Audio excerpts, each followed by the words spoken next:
Get her out of my house. Thomas barked, pointing to his wife like she was furniture. Two towering bodyguards stood at the door, confused. Sir, are you sure? One of them asked, glancing at the woman calmly sipping tea on the couch. Angela didn't flinch. She crossed her legs, looked them in the eye, and smiled. That's when it happened. The taller guard turned pale.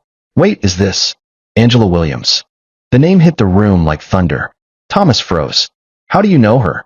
The guards didn't answer, and what followed next left his mouth open. Before we dive in, hit that like button, subscribe, and share this story with someone who needs to remember. Some queens wear aprons, but their crowns are never missing. Now let's begin. The man who tried to carry power. Thomas had always been ambitious, but when he landed a modest promotion at his logistics firm, it inflated more than his paycheck. It inflated his ego. He wasn't just Thomas anymore. He was Mr. Thomas, self-declared king of his castle. His new office wasn't much, just a slightly larger desk and a window view of a brick wall. But in his mind, he'd already arrived. He walked with a puffed chest, spoke in clipped tones, and handed out advice no one asked for. The driver? Don't touch my briefcase like that. His junior staff? You should learn from people like me. And at home? He became something else entirely. He'd walk in, drop his shoes in the middle of the living room, and call out like royalty. Angela, I'm home. Where's dinner? Angela, ever calm, would smile and serve the plate she'd been warming. Here you go, she'd say softly. But Thomas didn't say thank you anymore. He chewed, grunted, and criticized. You used too much salt again. Didn't I say I'm watching my health? Angela nodded. I'll fix it next time. Thomas looked around their simple but cozy house and scoffed. You know, a man like me shouldn't still be living like this. If only I had a wife who thought big. Angela said nothing. She just quietly folded the napkins and went back to her evening routine. What Thomas never noticed, or perhaps never cared to ask, was the woman he called small-minded, once built a company worth millions, and gave it all up for peace. But to Thomas, her silence looked like dependence. Her softness felt like submission. And now that he had a tiny slice of success, he was ready to stand on it like a mountain. What he didn't know was this. The ground he stood on wasn't his at all. The change in Thomas wasn't sudden. It was gradual, like a rising tide. One sarcastic remark turned into daily orders. One arrogant chuckle evolved into open disdain. Angela, I told you I don't want leftovers in this house, he snapped one evening, tossing his fork onto the table. We're not peasants. Angela, wearing her usual simple blouse and apron, walked over quietly. I made that fresh this afternoon, Thomas. He rolled his eyes. That's not the point. A real wife anticipates needs. You should know that by now. She nodded. I'll do better. But in truth, there was nothing to fix. The food was perfect. It always had been. Thomas just needed something to criticize, some way to feel taller by making someone else feel small. Later that night, as she folded laundry, he passed by and muttered, You know, most men at my level have wives who understand class. Maybe even go to spa retreats. You're still stuck in this apron and mop life. Angela didn't flinch. She tucked one of his shirts into the drawer and said, Some people find peace in quiet things. Peace, he laughed bitterly. That's what poor people say when they've run out of ambition. She looked up slowly. And what do arrogant people say when they've run out of gratitude? He froze for a moment, then scoffed. I'll pretend I didn't hear that. But she had spoken gently, not sharply. There was no threat in her tone, only a calm sadness, the kind that knew more than it said. What Thomas didn't realize was this. Every time he belittled her, she wrote it down. Not for revenge, not for bitterness, but to remind herself of why she chose silence, and when she'd choose to break it. Angela moved like the wind, gentle, quiet, but always present. She swept the floor every morning before Thomas awoke, folded his shirts with careful precision, and placed his coffee just the way he liked it. Black, 2 sugars, always at 6:30 a.m. Thanks, he'd mutter, barely looking up from his phone. Sometimes, when he was in a rare good mood, he'd say, See, this is why I keep you around. Angela would smile softly and reply, You're welcome. But every night, after he fell asleep, snoring with a satisfied grunt like a man who thought he ruled the world, she would pull out a brown leather notebook from the drawer beneath her pillow. The cover was unmarked, except for one line she had written inside the flap in small, delicate cursive. What he doesn't know. Page after page, She documented everything: his comments, his moods, his tone, his jabs. But more than that, she wrote reflections. I used to wear heels to boardrooms. Now I wear slippers to wash basins. And still, I have more peace. I chose this man thinking I could give him rest. But pride does not rest. It only climbs. Today, he said I was lucky he didn't marry someone with more class. I laughed inside. If only he knew who turned down millionaires to love a man with empty hands. The journal wasn't for revenge. It was her reminder. A record of restraint. Proof of endurance. Angela wasn't a woman who didn't know her worth. She was a woman who knew it too well and decided to hide it, just to see what a man would do with the illusion of power. Thomas never noticed the notebook. He never asked why the bank alerts never came to his phone, or why the house stayed afloat, even when he was out of work for 3 months the year before. He believed she was his burden. But page after page, the truth waited. And someday soon, the truth would walk. Long before the world called her just Thomas's wife, Angela Williams had another name. One whispered in boardrooms and splashed across the covers of tech magazines. Angela W. Hartley, founder of Aviara Tech, a startup that turned into a global data solutions giant within 5 years. She had built it from her college dorm with nothing but a laptop and a fire no one could dim. By the time she was 30, she had closed million-dollar deals in Tokyo, New York, and Berlin. News anchors called her the calm disruptor, a woman who never raised her voice, but still shook markets. But behind the success, Angela saw something deeper. The loneliness behind boardroom applause, the fake smiles at networking dinners, the nights she spent answering investor calls instead of talking to someone who truly cared about her as a person, not a product. So one year, without warning, she did the unthinkable. She stepped down, not because she failed, but because she won and still felt empty.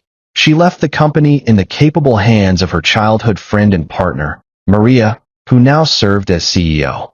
Angela remained a silent shareholder, earning more in dividends each quarter than Thomas would in 5 lifetimes. But none of that was on Google, because she'd erased it, paid for privacy, stepped away from public records. She wanted a life that was real, not just impressive. And then she met Thomas. He was charismatic, funny, and charming in that small-town confident way. He didn't know her past, didn't Google her name, didn't ask about her money. He assumed she was a quiet woman who worked part-time at a flower shop, which, by then, she actually did. She liked it. Arranging petals was a different kind of success. And when he asked her to marry him, she looked into his eyes and thought, maybe this is the life I was chasing all along. But over time, Thomas's charm gave way to ego. And she, who once commanded boardrooms filled with 100 men, now lived in a house where one man thought she was beneath him. Still, she waited. Because sometimes the greatest test of strength is not in showing your power, but in knowing exactly when to reveal it. And when she would, it would echo louder than applause ever could. Angela folded the receipts carefully into a manila envelope, then slipped it into a drawer marked grocery, smiling faintly as Thomas stormed past the kitchen, barking into his phone. Yeah, I paid the rent early this month. I always handle the bills first. Keeps the woman in check, he said with a laugh, puffing his chest. She's lucky I'm not like those broke men. Angela didn't flinch.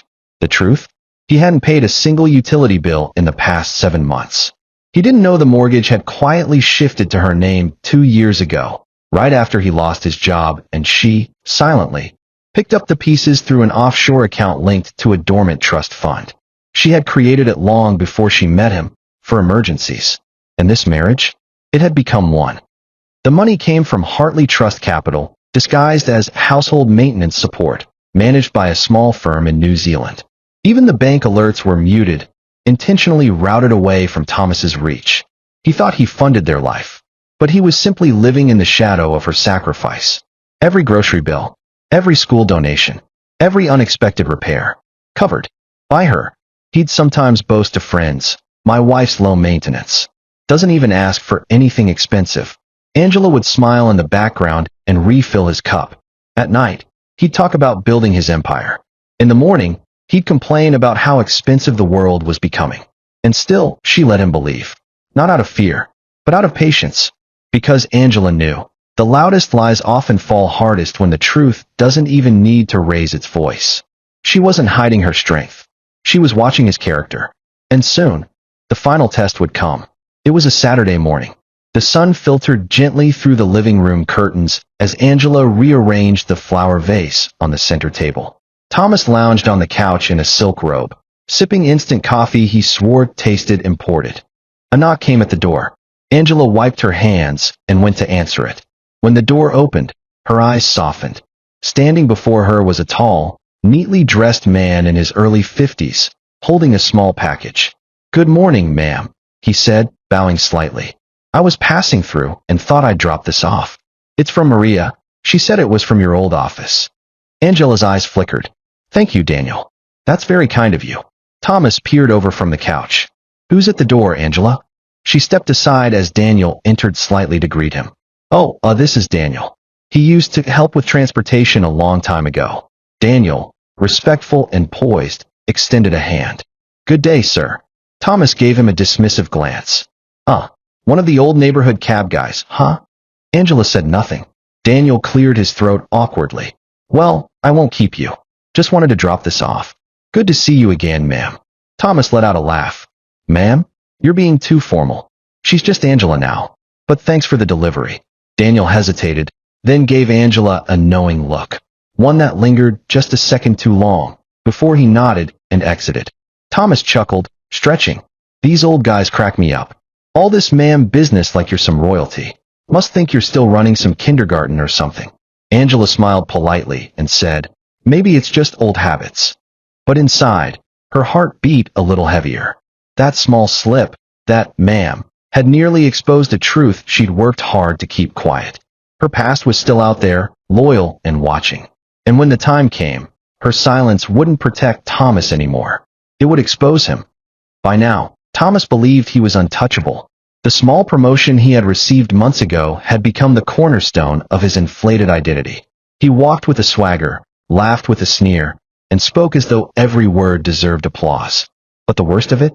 His new obsession with control. "Where are you going?" he asked one morning as Angela reached for her keys. "To the market," she replied softly, tucking a list into her purse. Thomas stood in front of the door, arms crossed. "Again? That's the third time this week. Who exactly are you going to see there?" Angela blinked. "I'm going for groceries, Thomas." He scoffed. "You don't need to keep pretending like you run anything. This house runs because of me. And if I say you're not going out today, then you're not." Angela lowered her gaze. "All right, I'll go tomorrow." He nodded smugly and moved aside, satisfied by the obedience. Good. A kept woman should know her place. Those words stung, not because they were true, but because he believed them. He had no idea the bills were quietly paid through Angela's private channel. No idea that the very car he drove was registered under a shell company she owned. No idea that every time she stepped out with his card, it was preloaded by her assistant to keep up appearances. But Thomas strutted like a king, speaking of Angela as if she were some lucky trophy he rescued from a poor village. "You're not like my colleagues' wives," he told her one evening. "They were models, lawyers. You were just some basic girl when I met you." Angela said nothing. She just nodded, cleared the dishes, and quietly returned to the journal she kept hidden in the back of her wardrobe. "He calls me kept, but he doesn't know who built the house." He began to control her schedule, telling her when she could go out, who she could speak to, and how long she could stay. He removed her name from events, embarrassed her in front of guests, and referred to her as just a housewife. "Don't worry, babe," he once joked to his friends. "She's simple, no ambition. I feed her, and she smiles." They laughed. Angela smiled too, but it wasn't from joy. It was the smile of a woman watching a man carve his own downfall. And as he kept pushing her down with every word, he had no idea he was lifting the curtain on his own collapse. The argument started over something as small as a cracked plate. Angela had been washing dishes after dinner when the porcelain slipped from her hand and shattered in the sink. Before she could even sweep the shards aside, Thomas had stormed into the kitchen, red with rage. "You can't even hold a plate properly," he barked, slamming his palm on the countertop. "What do you even do around here?" "I said I was sorry," Angela replied calmly, her voice steady even though her fingers trembled slightly. "Sorry doesn't fix anything," he snapped. "It's like you're just here, floating, eating food I buy, using water I pay for, living in a house I maintain." She didn't respond. She'd heard versions of this speech before, always when something bruised his ego, always when he needed to flex power. But this time he wasn't finished. You know what? He continued, stepping closer. I'm tired, Angela. I'm tired of pretending this is a partnership. It's not. It never was. I feed you. I clothe you. I house you. She raised her eyes to meet his. And what do you think I do? You survive on my back, he spat. You're a charity case. And I'm done. Silence. Even the hum of the refrigerator seemed to stop. Angela turned off the tap and dried her hands gently. What exactly are you saying, Thomas? I'm saying pack your things, he said, folding his arms. Leave. You've overstayed your welcome. Angela looked at him for a long, long moment. And then she smiled. Not the kind of smile that pleads. The kind that knows. I see, she said quietly. So, that's your final decision? He nodded. I've made up my mind. You'll be out by tomorrow. Don't make it messy, Angela. She walked around him slowly, her steps light, controlled. She paused by the hallway entrance and turned her head just slightly over her shoulder. I'm not going anywhere. His eyes narrowed. Excuse me. I said, she repeated. I'm not going anywhere. You can yell, threaten, stomp your feet, bring the roof down, but this house, this roof, this life you think you built, it was never just yours. He laughed bitterly. So now the mouse wants to roar? Angela didn't blink. Call whoever you need to call, she added. Do whatever makes you feel powerful. And with that, she walked into the bedroom, closed the door softly, and sat down at her vanity. Behind that calm face was a storm that had been waiting far too long to rise. The sound of the bedroom door closing behind Angela echoed louder than any shout. Thomas stood frozen in the kitchen, fuming. Her words played on loop in his mind. Not going anywhere? In his house? After everything he provided? The audacity. He stomped into the living room, snatched his phone from the coffee table, and paced furiously. She thinks she's smart, he muttered to himself. She thinks she can challenge me. His thumb hovered for a second, then tapped on a number labeled Blackhorn Security, quick response. The line rang. Blackhorn Response Services, good evening. How may we assist? Thomas's voice was cold. I need 2 of your best guards. Strong men. I have a woman who refuses to leave my property. I want her removed tonight. The line paused. Sir, are you requesting eviction support or personal security? I'm requesting action, he snapped. You'll be paid in cash. Just show up and do the job. She's nobody. Won't fight back. Just stubborn. The agent hesitated, but Thomas interrupted. The address is 19 Hillside Crescent. Be here in an hour. I'll be waiting. He ended the call and threw the phone onto the couch with a grunt of satisfaction. Inside the bedroom, Angela heard everything. She sat at her vanity, brushing her hair slowly, as if preparing for a dinner party. Her journal lay open beside her. Tonight, the man who thought he owned everything will learn the cost of ignorance. Downstairs, Thomas rehearsed what he'd say to the guards. Be polite. Be firm. Don't break anything. Just carry her out. He poured himself a glass of whiskey and smiled. I warned her. Thomas stood at the window with a smug grin on his face, watching the black SUV roll to a stop in front of his house. 2 massive men stepped out, their every movement precise, black shirts clinging to muscular frames, boots thudding with weight and purpose. One wore dark shades, even though it was late. The other had a coiled earpiece running down the side of his neck. Thomas felt a rush of power surge through his chest. This was control. He threw open the front door like a king summoning his guards. Right on time, he said with a satisfied nod. I need her gone tonight. She's refusing to leave my house, and I've had enough. One of the men pulled out a small digital pad. Sir, name of the person to be removed? Angela. Angela Smith. My wife, soon-to-be ex-wife. He spat the words. The guards exchanged a glance. Any threats? Is she armed? Thomas scoffed. Please. She wouldn't know a threat if it walked into her tea. She's just stubborn and too used to getting her way. I've had it. She needs a hard reminder that she's not in control. Understood, the taller guard said. She's in the back room, Thomas added. Don't damage anything. Just carry her out and set her on the porch. I'll handle the rest. He stepped back, folding his arms triumphantly as they moved through the hallway. As their boots echoed down the tiled floor, Thomas poured himself a glass of whiskey and smiled. The idea of Angela being escorted out, shocked, speechless, thrilled him. He imagined her face, stunned, embarrassed. He deserved respect, and if she wouldn't give it, he'd force it. "This is my house," he said aloud, sipping, "and I won't be disrespected in it." He didn't notice how long the guards were taking, or how the house had fallen quiet.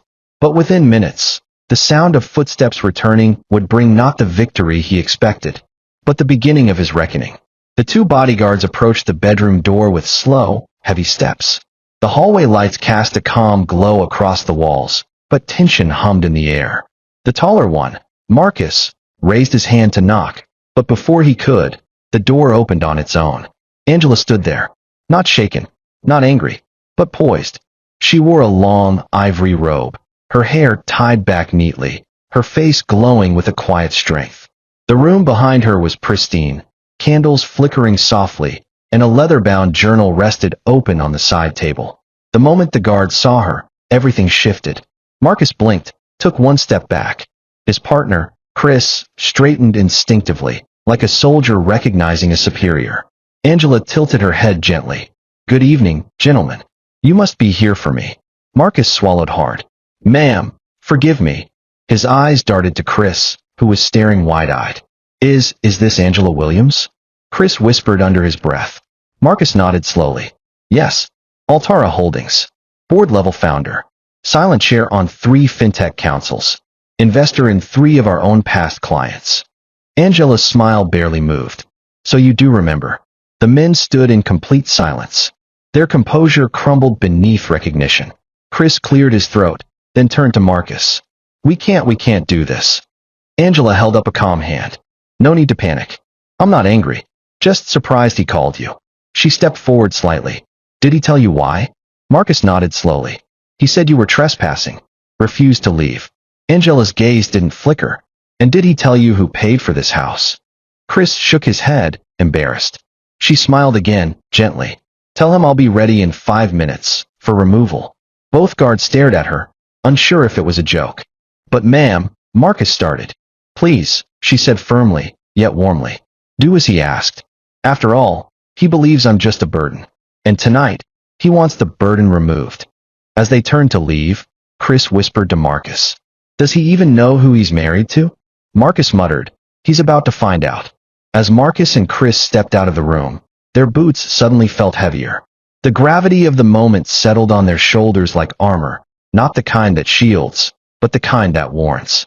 They walked down the hallway toward the living room, where Thomas sat in his armchair, legs crossed, sipping from his glass like a man who had just ordered the world and expected it to arrive on a tray. "Well?" he asked, not even looking up. "You got her." Marcus paused. Chris shifted awkwardly, glancing at his partner. Then came the whisper. "Bro," Chris leaned in. "That's Madam Angela Williams." Thomas raised an eyebrow. "What was that?" Marcus's voice came next, louder, steadier. "Sir, did you say her name is just Angela Smith?" "Yes," Thomas scoffed. "What's the problem?" Chris stepped forward. "Sir, do you have any idea who your wife is?" Thomas slowly stood, irritation replacing curiosity. "What are you talking about?" Marcus exhaled. "Your wife is Angela Williams, as in CEO of Altara Holdings, a board-level executive, a financier who owns shares in over a dozen corporations, including the security agency you just hired us from." Thomas froze, the glass halfway to his lips. "What? She's been on Forbes. She's known in financial circles as the ghost investor. You've probably seen her name on company profiles and just didn't connect the dots." Chris added, "And Altara Holdings owns partial shares in our parent company, meaning, technically, we work for her." Silence. Dead, choking silence. Thomas looked like someone had poured ice water down his back. Angela appeared in the hallway just then, tying her robe at the waist, her face composed, regal, even. Chris turned to Marcus again, this time with conviction in his voice. "She outranks our director." Angela stopped at the edge of the hallway and looked at them both. "Well, what would you like to do, gentlemen?" Marcus nodded slowly. "Just following instructions, ma'am." Angela looked at Thomas. "Didn't you ask them to remove someone?" Thomas opened his mouth, but no sound came out. And that's when Marcus looked back at Chris and said firmly, "Let's do our job." They turned, not toward Angela, but toward Thomas. Thomas stood frozen, unable to reconcile the woman in a simple robe with the name now echoing in his head. Angela Williams. The same name he had seen on investor decks, news articles, and once heard spoken with reverence at a business seminar he barely understood. And now, she was looking at him like a stranger. Marcus and Chris turned toward Angela and stood at attention. Not the casual stance of bodyguards following a job, but the formal salute of men who now understood their place in the room. Angela's gaze was steady. "Gentlemen," she said, her voice calm. "Before we proceed, may I ask, who signed the payment request for this assignment?" Chris responded first. "Mr. Thomas here, ma'am." Angela nodded. "So to be clear, this removal was ordered and paid for by him?" "Yes, ma'am," Marcus confirmed. She turned to Thomas, her expression unreadable. "Still want to proceed?" Thomas stammered. "Angie, I didn't know." You never told me." Angela raised a hand, silencing him gently. "You never asked. And when you thought I had nothing, you didn't hesitate to remove me from something I helped build." Thomas's lips trembled. Angela turned back to the guards. "Well then, gentlemen, he paid. He gave instructions. Kindly fulfill the request." Chris hesitated. "Are you sure, ma'am?" Angela nodded. "I believe in letting people receive what they ordered." Marcus tilted his head slightly. "And if the instruction was to carry you out?" Angela's eyes remained steady. "Then you do it, unless you believe the one giving the order no longer has the authority." Marcus looked at Chris. Chris nodded, slowly. "Understood." They both turned to Thomas. "Sir," Marcus said formally, "you requested an extraction." Thomas took a step back. "Now wait just a minute." Chris moved calmly to his left side. "With all due respect, sir, we take orders from Madam Williams. You're a client. She's an owner." Angela folded her arms, watching. Marcus added, "And you asked us to remove the one who doesn't belong." Thomas's face drained of color. Angela tilted her head slightly. "Would you like to explain to them who that is?" Thomas said nothing, and the guards didn't wait. Thomas stumbled backward as Chris and Marcus advanced, not in aggression, but with the calm, controlled presence of men executing a duty with precision. They didn't shout. They didn't wrestle. They simply moved in tandem, each taking one of his arms as he protested. Wait, this is my house." Thomas barked. "You can't do this. I hired you." Chris looked down at him. "Sir, with respect, you hired us to do a job. But we don't remove owners from their own property, unless the real owner gives the word." "I said remove her," he growled, twisting. Marcus replied calmly. "And she owns the building, and part of the agency. You don't give the orders here." Angela stood by the living room archway, hands clasped in front of her. Her expression never wavered, not smug, not vengeful, just finished. Thomas's voice grew louder, more desperate. "This is a setup. She tricked me. She lied." Chris paused. "You mean she didn't tell you she was rich? That she paid the bills in silence while you barked at her?" From across the hallway, Angela's voice floated gently. "I never lied. You just never looked." The door swung open, and the bright afternoon sunlight spilled across the porch. As the guards guided Thomas down the steps, voices from nearby homes rose. "Is that Mr. Thomas? Are those bodyguards? Wait, are they carrying him out?" Phones peeked through windows. A few neighbors stepped out, gaping in disbelief. One woman whispered, "But I thought his wife was just a housewife." "Not just a housewife," someone else muttered. "That's Angela Williams." Thomas's feet touched the sidewalk. He twisted around as if hoping it was a bad dream, but all he saw was Angela, composed, untouched, standing in the doorway. Chris and Marcus released him with quiet respect and turned back toward the house. The door closed softly behind them, and Thomas stood outside, empty-handed. The street had gone still. Neighbors lingered on porches, pretending to sweep or water flowers, but their eyes stayed fixed on the man standing on the pavement, shoulders hunched, lips twitching with disbelief. Thomas stood in a daze, breathing hard, his once proud posture now crumpled. He couldn't meet anyone's eyes, couldn't explain, couldn't speak. Then the door behind him opened again.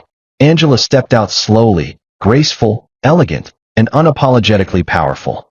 She wore the same modest dress she had worn earlier that morning, but somehow it looked regal now, as if the truth had tailored it into armor. Chris and Marcus, the guards, straightened when she approached. Without hesitation, they bowed slightly, not out of fear, but out of respect. Angela smiled at them both. "Thank you, gentlemen," she said softly. "You handled that with more dignity than the man who gave the command." Chris nodded. "Always an honor, ma'am." Marcus tipped his head. "And thank you for reminding us that strength can be quiet and still command a room." Angela turned toward Thomas. He raised his eyes, not in defiance now, but with the haunted look of a man who realized too late what he had thrown away. And she said nothing cruel, nothing bitter, just the truth. "Next time," she said, voice level and clear, "check the title of the woman you try to evict." Gasps rippled through the watching crowd. And with that, Angela turned and walked back toward the house. Her legacy intact. Chris and Marcus followed, stepping inside. The door closed with a gentle click. Thomas remained on the sidewalk, still hearing her words echo like thunder in his ears. The waiting area of the local bank was quiet that morning. A few people tapped on their phones. Others scanned the stack of magazines scattered across the coffee table. Thomas sat in the corner, slouched in an old office jacket that had lost its sharpness. His eyes were tired, his expression hollow. Life, once full of swagger, had become a slow decline. He had lost his job shortly after the incident. Word spread fast. Clients whispered. Colleagues distanced themselves. The man who once barked orders was now barely recognized by the people who used to nod deferentially. He reached for something to distract his thoughts and picked up a copy of Global Wealth Weekly. And there she was, Angela Williams, smiling, confident, radiant. The headline screamed in bold letters. The quiet billionaire behind Altara Holdings. How she closed a $40 million deal without ever raising her voice. Thomas blinked, then sat up straighter. The photo was fresh. Taken just days ago. Angela stood between two global investors, flanked by company logos and digital mock-ups of a new tech campus. He stared at the picture. Same Angela, same grace. But this time, no apron, no soft slippers, no quiet nods behind the scenes. Now, she was exactly who she had always been, just revealed to the world. His hands trembled slightly as he flipped to the article. Angela Williams, who kept a low profile for years, shocked the industry with her bold comeback. With a record-breaking merger deal worth $40 million, Altara Holdings has positioned itself as a top player in the renewable energy sector. Insiders say she always had the power, but chose humility over hype. Thomas couldn't read anymore. He closed the magazine and sat frozen, a storm brewing behind his eyes. All those years he thought he held control. All those times he belittled her, ordered her, laughed at her silence. And she had been the one funding the home. The one holding back not because she had to, but because she chose to. The door of the bank opened, and a few people walked past, chatting about the article. Can you believe she lived so simply? She's brilliant, powerful and humble. That's rare. Thomas looked down. This time, there was no one to carry him. Just a man who had mistaken silence for weakness and pride for power. And so, in a quiet neighborhood where pride once echoed louder than reason, a lesson was carved into the silence. Thomas, the man who shouted his worth from rooftops, now walked with his head bowed. Not from shame others placed on him, but from the weight of truth he had ignored. His footsteps echoed through empty halls where once he had strutted like a king, over a throne built by a queen he never truly saw. Angela never gloated. She never returned to mock him. She didn't need to. The world now knew her name, not because she demanded it be heard, but because greatness cannot be hidden forever. Her story inspired millions. Women across the globe watched her rise and whispered, if she could wait with grace, I can rise with strength. She didn't seek revenge. She simply reclaimed her place. Because true power doesn't shout, it stands. And in the pages of the business world, her face became a symbol, not just of wealth, but of wisdom, of dignity, of a reminder that not everyone who keeps quiet is weak, and not everyone who boasts is strong. As for Thomas, the man who once thought small riches made him a ruler, he learned the cost of pride when it cashes out before truth walks in. She stayed not because she had nowhere to go, but because she believed in love more than ego. And when pride called for muscle, humility answered with power. Dear reader, if you've ever been underestimated because you chose patience over pride, remember this.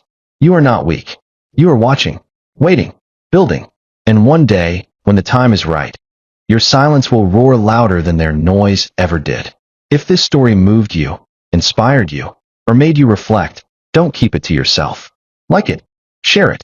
Subscribe for more powerful folktale stories that remind us who we are and who we can become. Because some stories aren't just fiction, they're warnings. And sometimes, they're blueprints. Stay humble, stay strong, and when the time comes, let them hear your silence war.